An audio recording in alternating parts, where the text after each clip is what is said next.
Good evening, everyone, and thank you for joining the workshop series by the KCS Youth Club. A few reminders: please mute your mic when someone is talking. Please hold your questions until the end of each section. And please use the raise hand feature on Zoom to ask questions or type them in chat. This is our first of four workshops, and we will talk about how to become the CEO of your own future for today. We are the Mallu Marvels, one of the chapters in the Kerala Cultural Society Youth Club. Now, before we dive in, let's meet the team. Hi, my name is Ananya Kalat. I'm a rising junior at Centennial High School. Hi, my name is Nandana Ratish. I'm a rising junior at Centennial High School. My name is Jaysha Manila. I'm also a rising junior at Loudoun County High School. My name is Marian Kenneth, and I'm a rising sophomore at Atherton High School. My name is Tanish Punakul, and I'm a rising senior at Atherton High School. My name is Azal Anish, and I'm a rising sophomore at Thomas Wooden. Okay, so what does it mean to be the CEO of your own future? It all starts with being able to take accountability, knowing yourself, and more than that, treating yourself like a brand. Your brand is your identity, what you stand for, how you show yourself, and what people remember about you when you do something like order food. To build that brand, you have to take time to figure out who you are. One way to do this is by crafting a personal pitch, a short, honest snapshot of who you are and what you value. But even CEOs don't build empires alone. Every successful brand has a strong team. So take a look at the people who are in your company, your friends, mentors, and family. Are they helping you grow? Are they aligned with your goals or holding you back?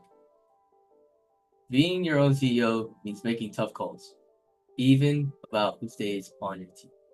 Now ask yourself, where do I want to be in 5 years? Or after high school? Or in 8 years? After college?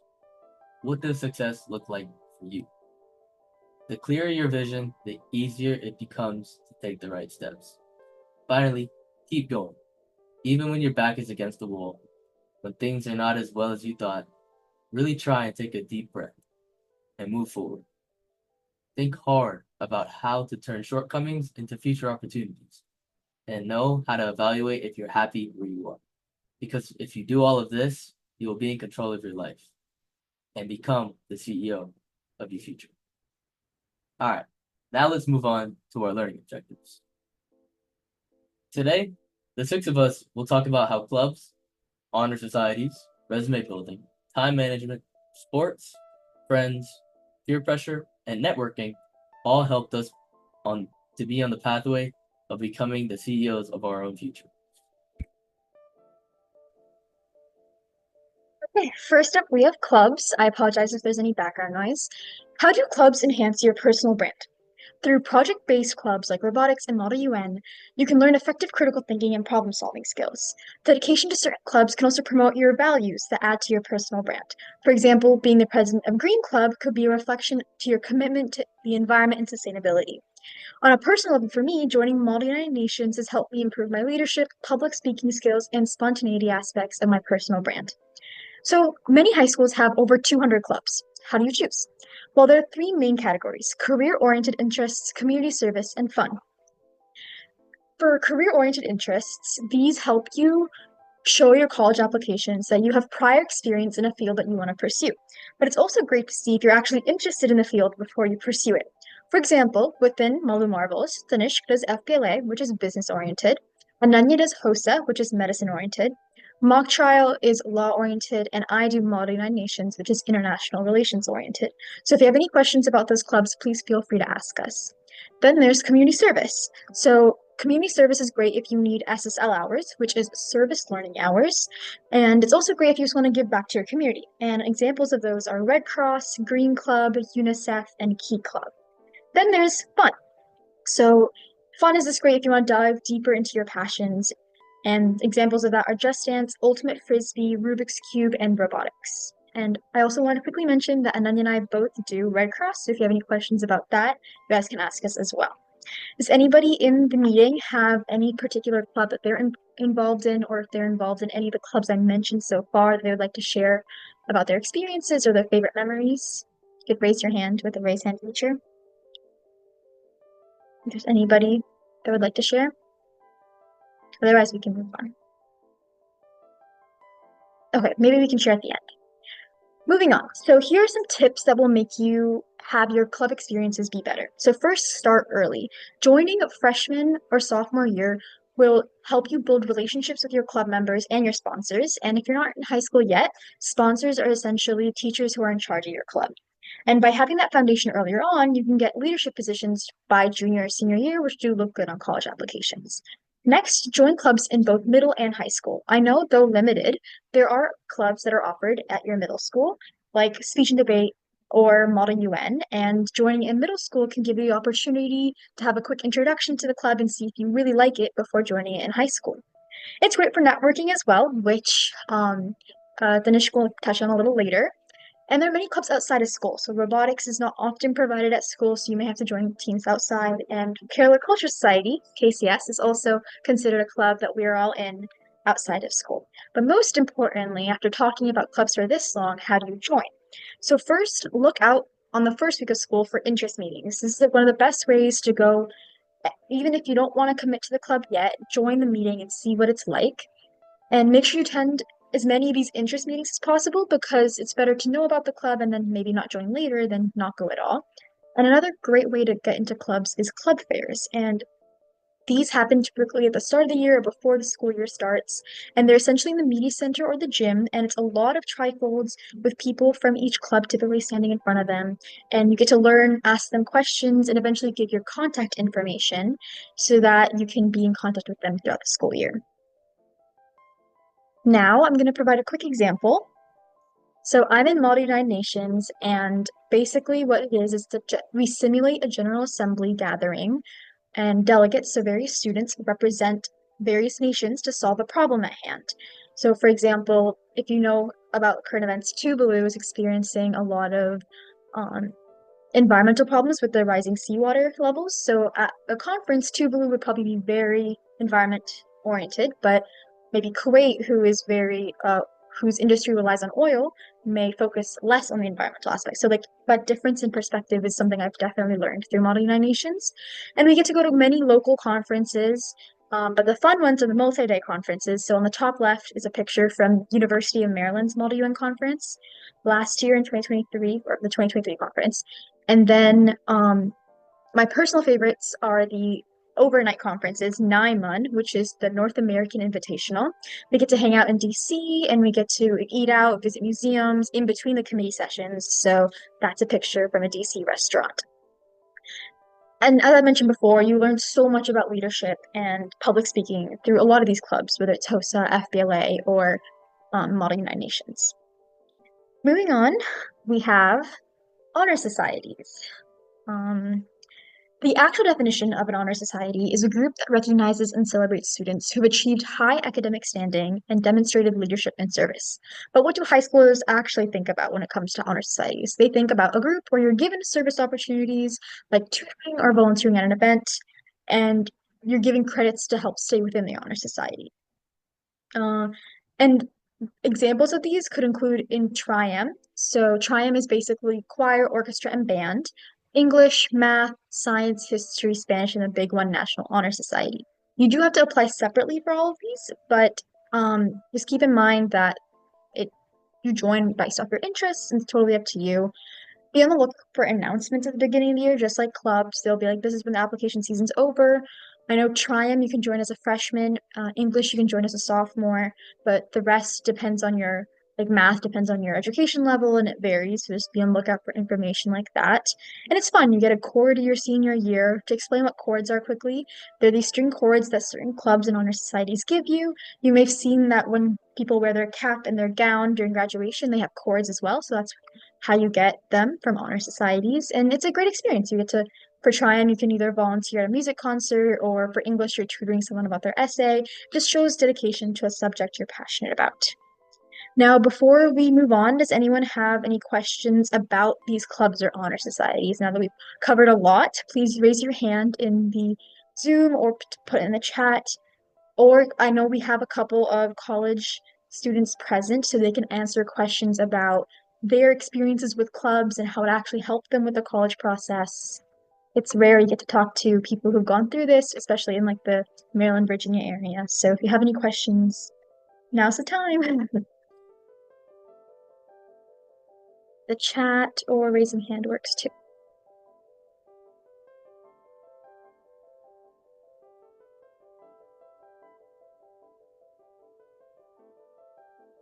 It should be okay. If you still have any questions in the end, you still want to say it now, I'm sure we can help you get that question answered.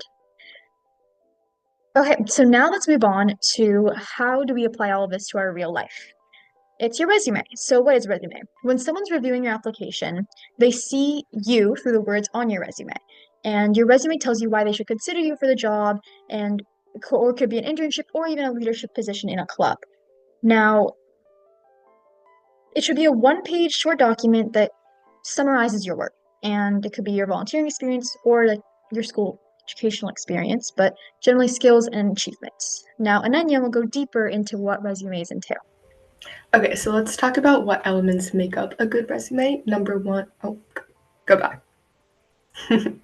Number one is positions. This means list the titles or roles that you held. For example, president of a club or intern at a company. Your position shows you what you did and highlights your responsibility level. Next up is achievements and experiences. Here, describe what you accomplished within each role. This could include awards, leadership examples, or skills you used. For example, if you organized a fundraiser that raised $1,000, if you designed a company or led a group of people. Now we have time duration. Include the start and end dates to help the reader see how long you were involved. An example could be June 2023 to August 2023. Don't forget to rank by importance. Arrange your resume so that the most relevant or impressive items are first. This way, if someone was to quickly skim over your resume, whatever you want them to know about you is at the top. Lastly, remember to consistently update, add new roles, experiences, and skills as time goes on so that the reader can know the most current version of you. Okay, so now we have two examples. Okay, as you can see, there are many similar elements on both sides, such as education, contact information, and work experience. These are core sections that you should definitely include. However, resumes are also personalizable. For instance, the left example includes conferences and languages, while the right example doesn't. This shows that different people choose to highlight different information depending on what best represents their skills and experience. If you're a student and don't have much work experience, you're probably stuck in this position of what should I include? Well, a resume can consist of a lot more than just work experience. You can list your abilities like editing or programming, volunteering experience, hobbies, and much more. Now, you may also be wondering, where can you find the resources to create your own resume? Well, it's actually a lot easier than you might think. If you go to Google Docs, they have numerous templates online. There are sometimes resume workshops at schools, and there's also a multitude of other resources you can find online. Okay, so now we're going to be talking about time management. So this is a crucial skill to be aware about throughout your education. Think of time management as running your own company. Just like how a CEO sets priorities and allocates resources to achieve goals, you invest your time to what matters most in your future. If you're having difficulty meeting deadlines, regularly losing track of time, or have difficulty following a schedule, here are some effective ways to have good time management. Number one is to set clear goals to stay organized. Make sure you prioritize your tasks by not what is easier, but what is most important first. Use a planner or calendar, create a to-do list, have a reward system by choosing something that might motivate you, whether it's going on walks or having a sweet treat. Use techniques such as the Pomodoro method, which is a system in which you allot a specific amount of time, like 25 minutes, take a short break, somewhere between 5 to 10 minutes, and continue the cycle. Limit distractions like your phone, and finally set deadlines for yourself. Especially in high school, there are a lot of long-term projects, which means stack up, and being able to set your own deadlines based on your other assignments and extracurriculars is important. So as you can see, there are various different ways to enhance your time management skills, and each person works differently, so finding a technique that works for you is important.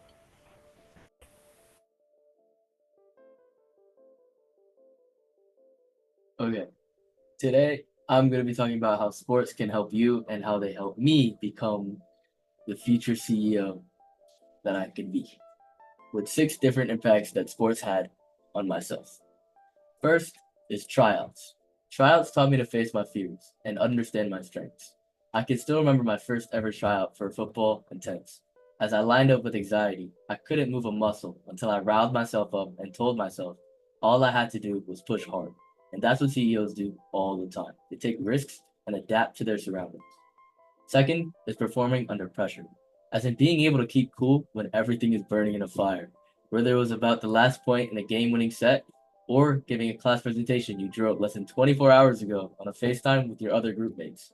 I learned that confidence doesn't mean that you're not nervous. It means that you're prepared. Great CEOs perform when it matters the most. Third is resilience. Resilience came when we lost in districts. After training all season, our team lost in the most important match in the entire county. But I showed up the next day and kept going, because what would have been worse than losing is quitting. That loss taught me more than any win could ever. CEOs don't avoid failure.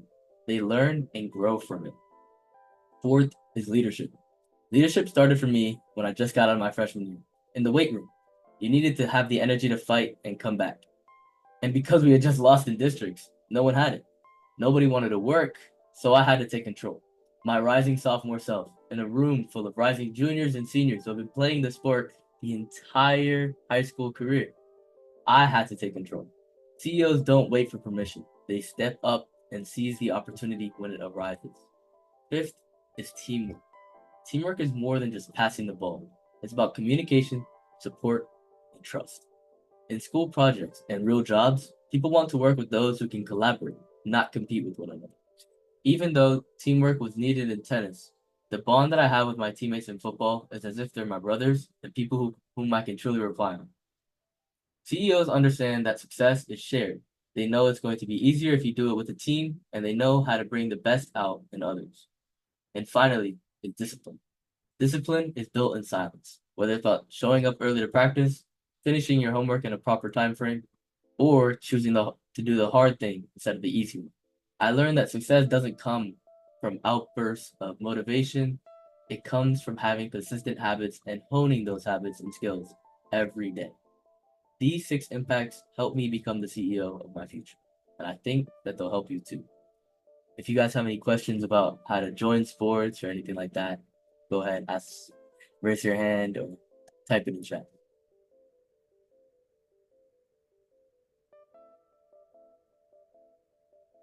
All right, we'll move on to friends.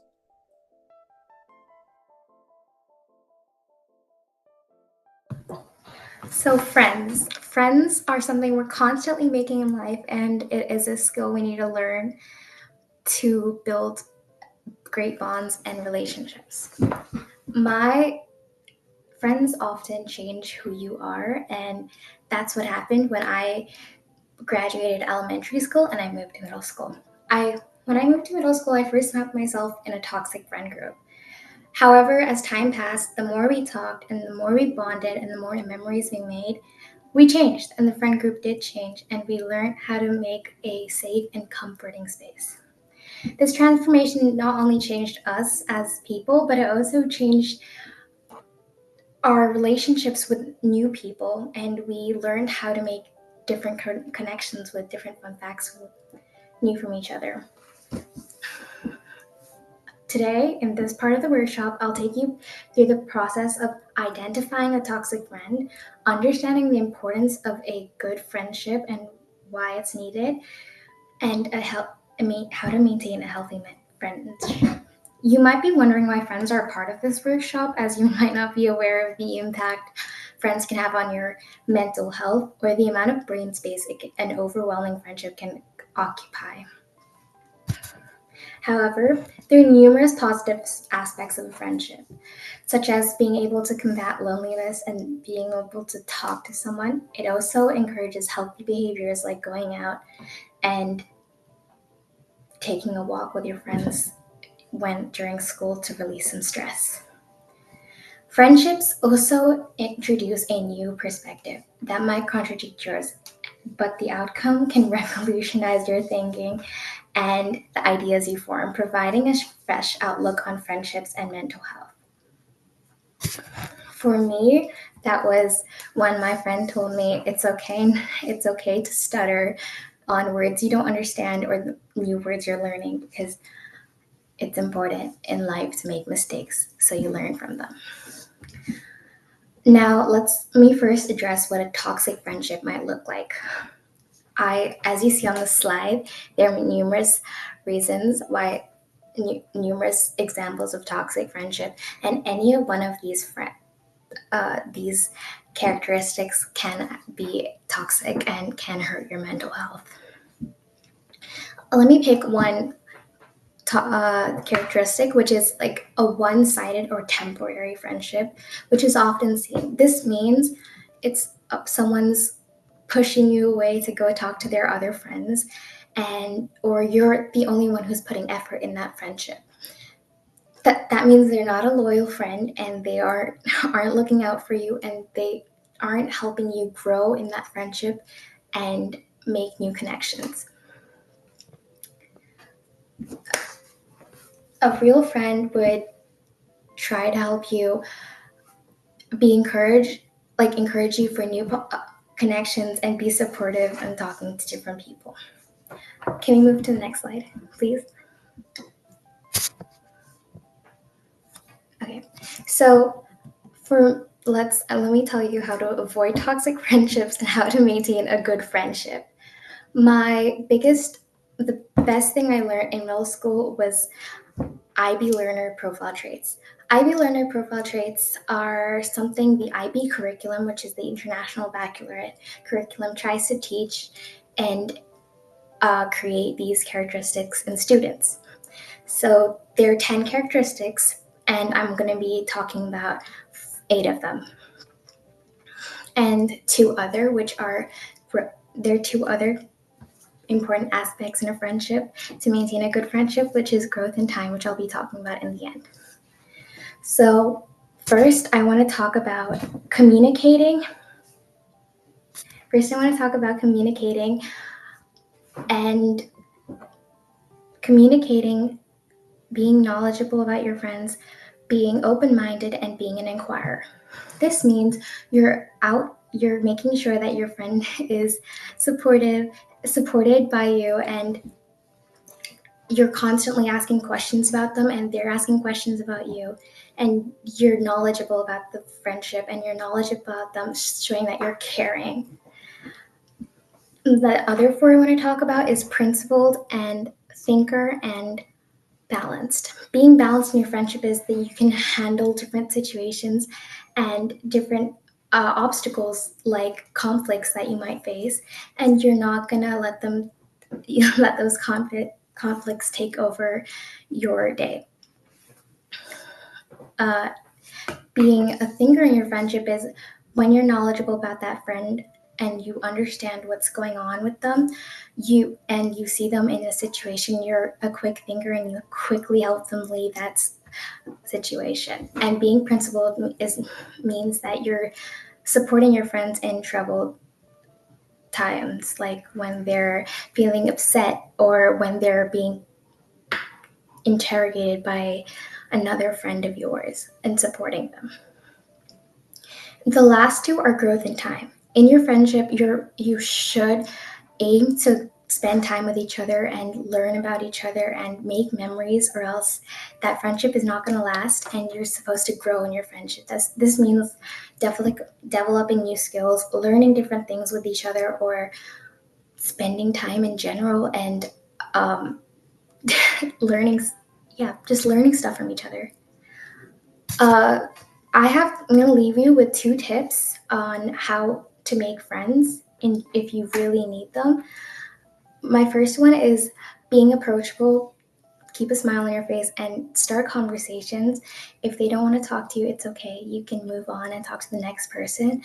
And my second one is to be yourself. Don't change yourself for someone else, because you're not going to be able to maintain that friendship. You're going to feel troubled and uncomfortable.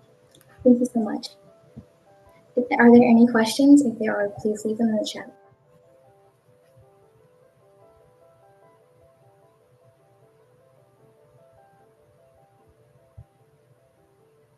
All right. Adding on to the topic of friends and social circles, it's important we recognize peer pressure and how it can affect your goals and focuses. As the CEO of your future, you're in charge of making big decisions that shape your life, just like how a real CEO makes tough calls for their company. But even the most powerful leaders face outside influences that sway their choices. One of the biggest forces you'll encounter is peer pressure. What is peer pressure?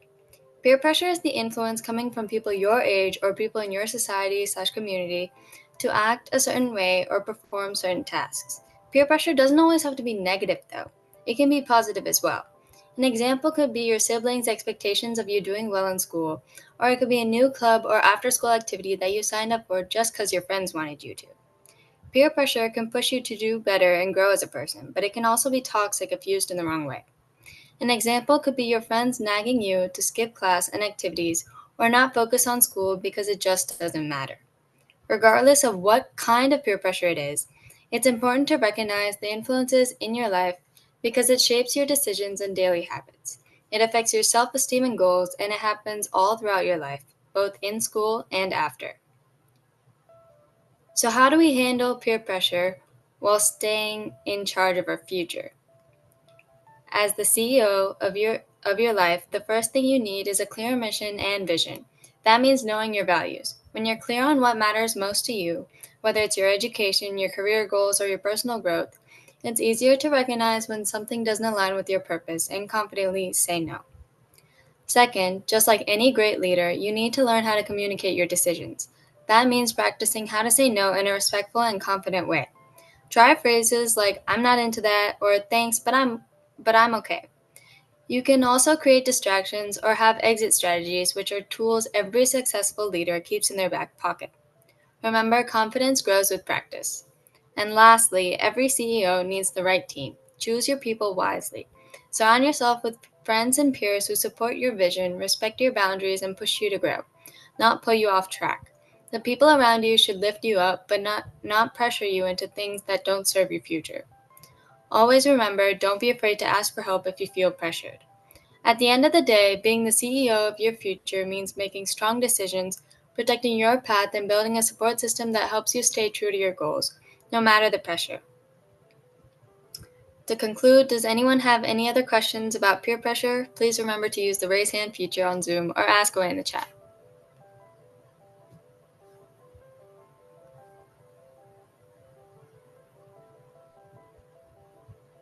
If not, we All can. right. Yep. All right, great. If Nike never reached out to Michael Jordan, where would they be now? If not for the relationship between MJ and Nike, there would have never been Air Jordans. So today I'm going to be talking about networking. So networking is much more than just exchanging information. It's about building meaningful relationships for personal, academic, or professional growth. Think of it as a bridge, one that connects you to more opportunities. But why does networking actually matter? Well, here's an interesting fact that proves its importance. Over 70% of opportunities, internships, jobs, scholarships come from connections, not just applications alone. Real connections, whether with a mentor or a peer, can help create long-term benefits and open doors to success. Remember, every relationship has the potential to find success, so let's find out how to actually get there.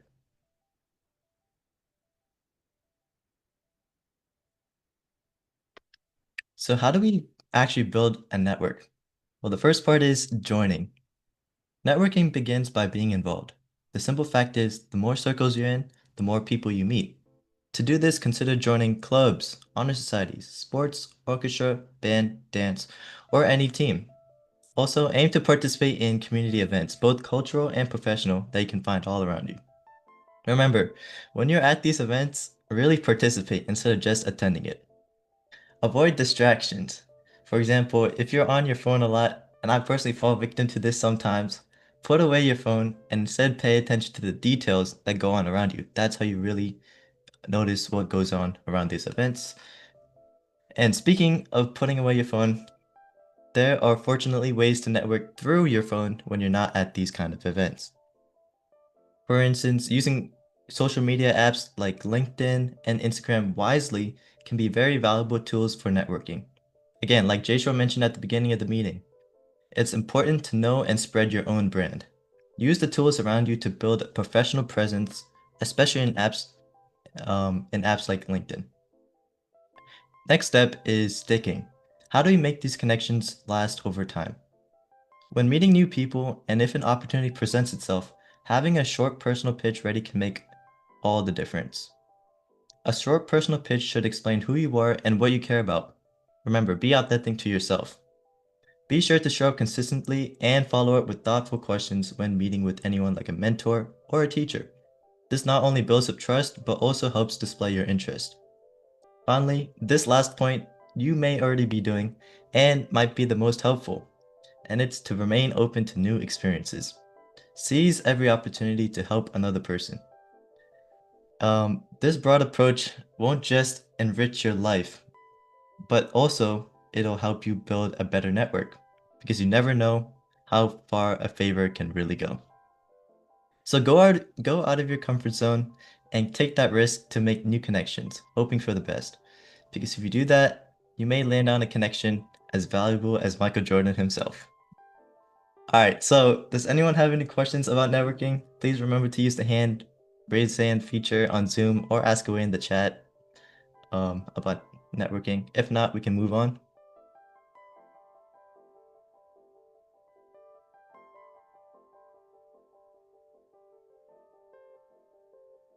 All right, so I know we've covered a lot of topics, but how do we actually put it into practice? Jadu will now go over what goals are, and next Anu will share her proven approach on how to meet the goals we set. All right, thank you. First, for this part of the meeting, I want you guys to take out a pen and a pencil to brainstorm. First, we're going to make a focus on how to make a goal and how to make your goal achievable. The first step is to make a year-long goal, a goal for that year, or because we're halfway through the year, a goal for the end of this year.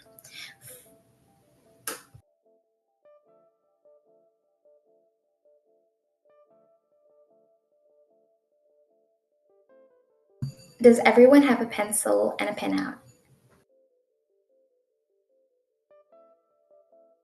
Make sure you have like a thumbs up on your Zoom reaction feed. Don't forget the paper as well.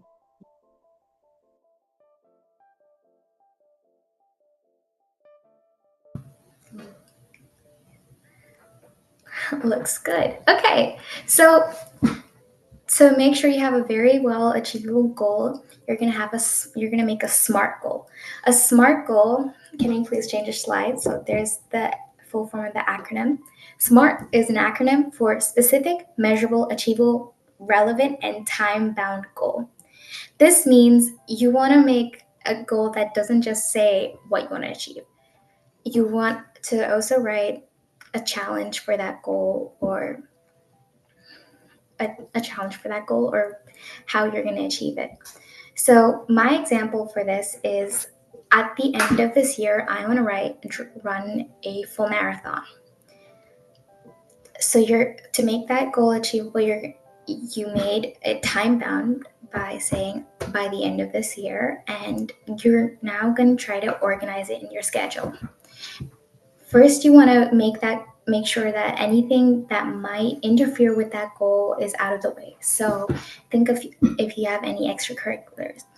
For this, I would use the Marie Kondo method, and that means if this task doesn't give you joy, or if you can do it some other time, move it or schedule it for another time.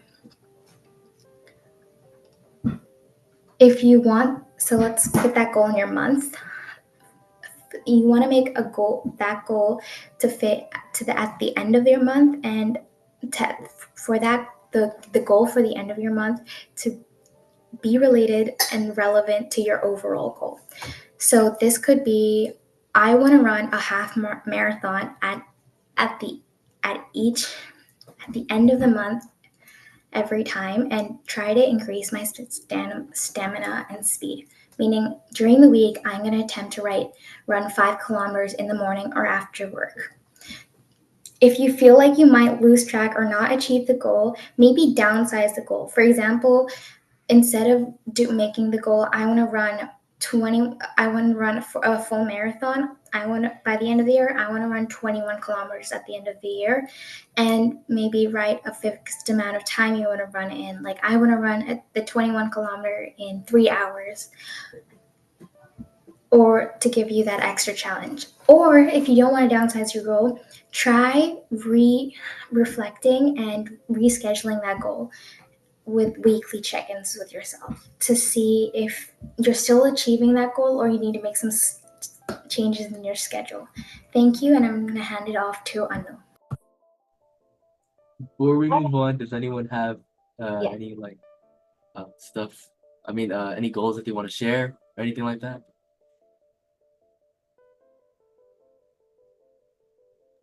Do you want to share one from among the team? For me personally, I want to currently my 100 is like my 100-yard dash is like, I think it's like it's really slow, so I want to make it faster. It's currently like a 14-second dash, and I want to make it like 13, which is gonna take a lot of work. So I want to get faster.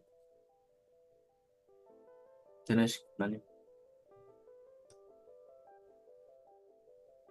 Yeah, one goal of mine is that I want to finish this book I've been reading.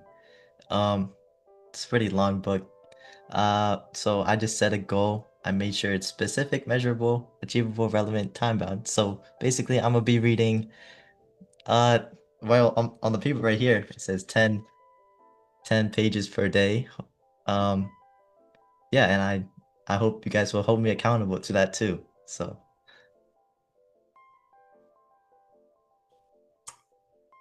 All right, so we're going to go through and write down some of our own goals. So my name is Anu. I'm a rising senior at Northwest High School and one of the KCS youth leads. So how many of you have tried to set a goal, maybe similar to the one that you have written down, and gotten stuck trying to achieve it? Well, most of us have.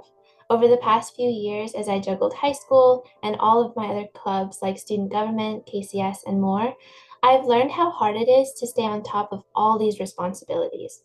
And a big part of that comes from goals can be vague. They're not often as specific as you want them to be, so it feels like too much to handle.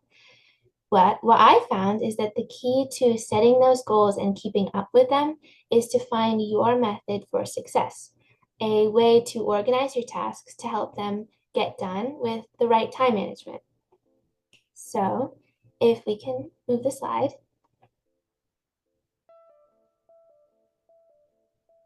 Everyone has different ways to organize their tasks, whether it's handheld planners, desk calendars, online to-do lists, or any other organizational method. It's important to stay organized when you set your goals. For me, what I found is that having a handheld planner was best for schoolwork because I could take it in with me with my backpack. But for summer tasks, when I'm sitting here, it's easier to have a calendar up on my computer so that I can always see it next to me.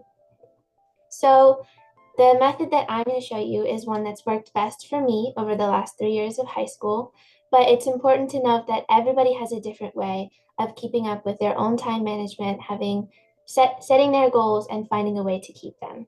So look at the goal that you have written down right now. It could be short term, something that you want to get done in a couple of days, or long term, something that could take weeks or months. And write it at the very top of your page. If you can move the slide over once.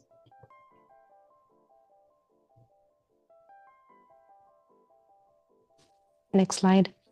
Yeah. So my example goal is I'd like to learn how to cook. Just click one more time. Does anyone want to share the goal that they have written down? That would be awesome. So we could all hear some of the different goals that we have.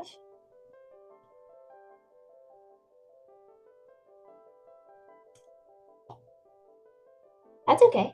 We can just do it on our own time. So I don't know how to cook. My sister does, but for me, my goal is to finish this by the end of the summer. So I have about a month and a half left. And it's important to have those deadlines. Hold on one second.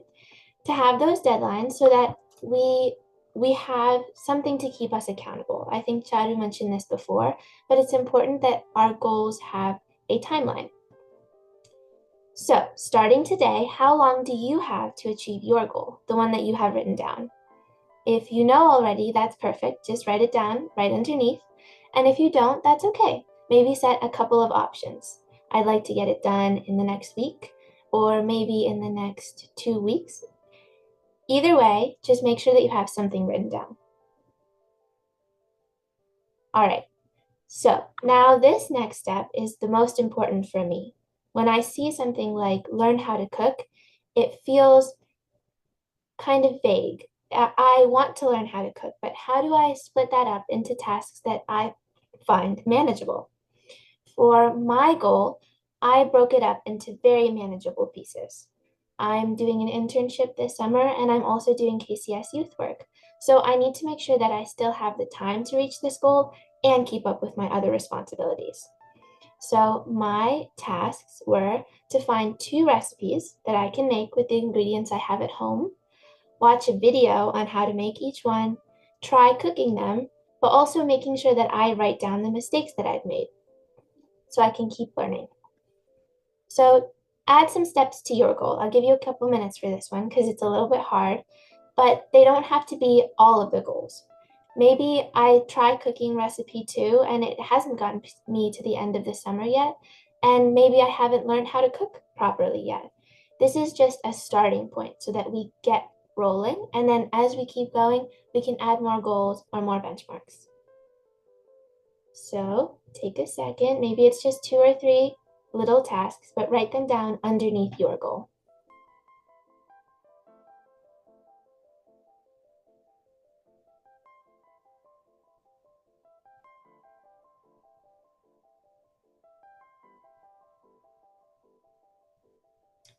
Okay, so sometimes I find it helpful to write down how much time each task will take.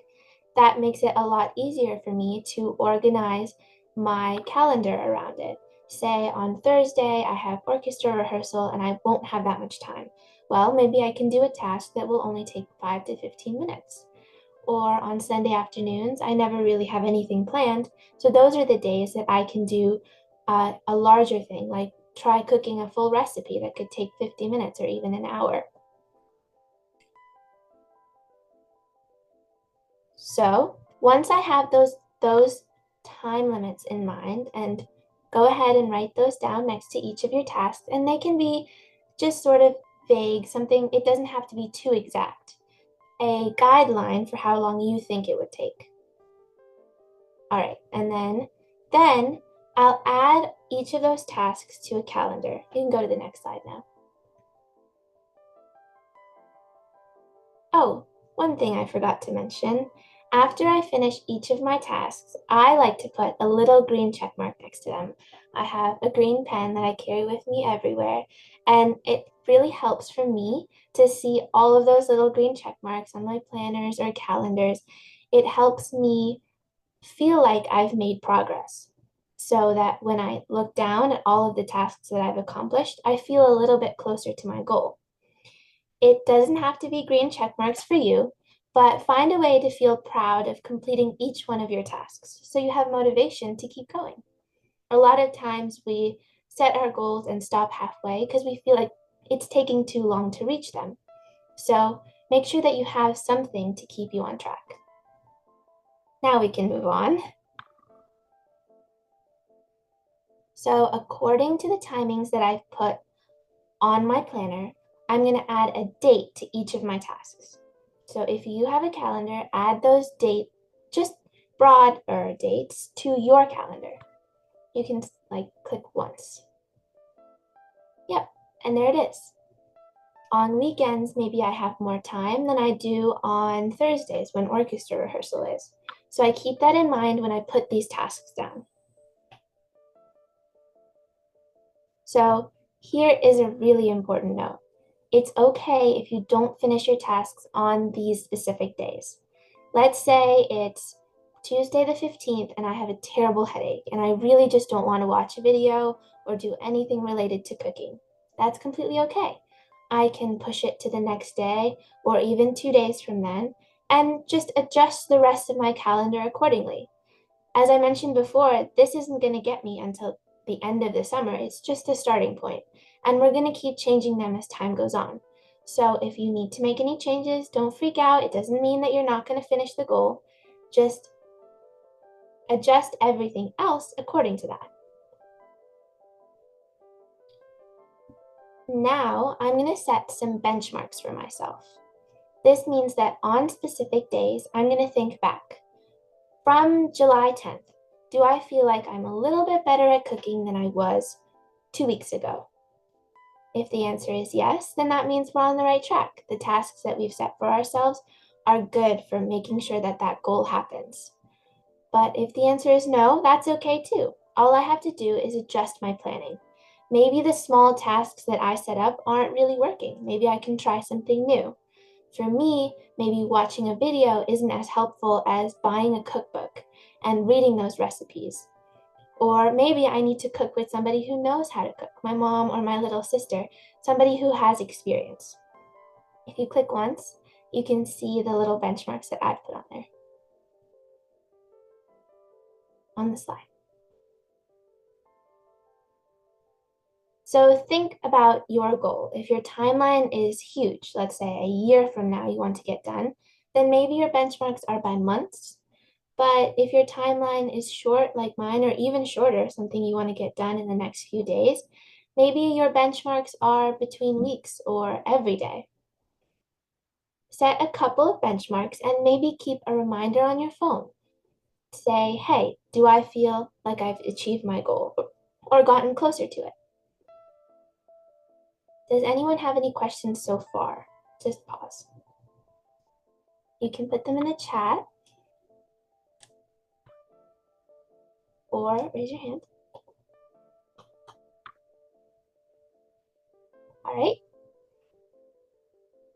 So now what I like to do is as you start to juggle more responsibilities, maybe as you get older or as you start high school and you start joining the clubs that Nandana mentioned or honor societies or going to those networking events, you have to make sure that you have time for all of your responsibilities and your personal goals. So over time, you'll find your own ways to do that. But what I like to do is color code them. So if you click one more time, you can see some of the other sample ones that I've added. You need to make sure that you have the time to do everything you need to and take a break. And what I found for me is that instead of keeping all of those tasks and responsibilities in my mind, having them all written down, color coded on a nice calendar so that I can just find, hey, today I need to do this. I can be sure that I won't get stressed or overwhelmed. If you click once on the presentation, you can see that. There you go. So this year, I took 5 AP exams as a junior: calculus, physics, seminar, English, and world history. And as I started, I was worried that I would be too overwhelmed while also juggling things like my internship, county SGA, and KCS youth. And as I approached May, which is AP exam season, I was really nervous. So in January, I was looking ahead. I knew that it would take months of studying, followed by two weeks that were just full of tests, some even on the same day. So that's when these goal setting strategies really helped. My overall goal, that's to do as best as I can to on my AP exams. I want to walk out of each AP exam feeling confident with what I've done. So for each AP, I made my individual tasks like we showed on the slide before. Do practice problems from my physics textbook, watch the Unit 3 review guides for world history, or take a mock exam for calculus. Having those smaller tasks felt a little less daunting as I faced 5 exams. In early April, I made a master calendar, just like this one, color-coded by AP and by month. It had every single small task that would get me to my overall goal. And I also set these benchmarks. I ended up having very close benchmarks because I wanted to make sure that I was always on the right track, especially as we got closer and closer to May. But the overall question is, did I feel confident going into that next AP exam? Did I feel like I was ready to take calculus or take physics? And physics was a big one because I hadn't taken physics before. So making sure that I had a solid understanding was really important. And honestly, often the answer was no. I didn't feel like I was confident, and I had to keep tweaking that. It was a long process and it took a while, but with this organization, it helped me feel like I was getting a little bit closer every time I studied. So on May 16th, after my last exam, I realized that I did feel proud and confident about each one of my exams. I saw my huge calendar with all the little green check marks, and I felt proud of that too. And no matter what the scores were later, which I did do well on all of them, I was able to feel like, hey, I had a time management strategy that really worked for me. And more so than knowing I did well on the exams, I knew that, hey, I can set really high goals and achieve them with the right strategies. So, my advice to you would be, whether you're in middle school or high school, or maybe you're older than me, make sure that each of your goals comes with a plan like this. And everybody is different. Maybe color coding doesn't help for you, or little green check marks are replaced by stickers or something else that makes you happy. Make sure that you find those plans.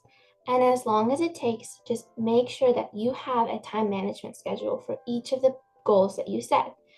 And as you keep going, your goals, the bars that you set will be higher and higher, and you'll be able to achieve things that you wouldn't have been able to do otherwise. So look at the goal that you have written down. Maybe that's what you start with, and make your own strategies for success.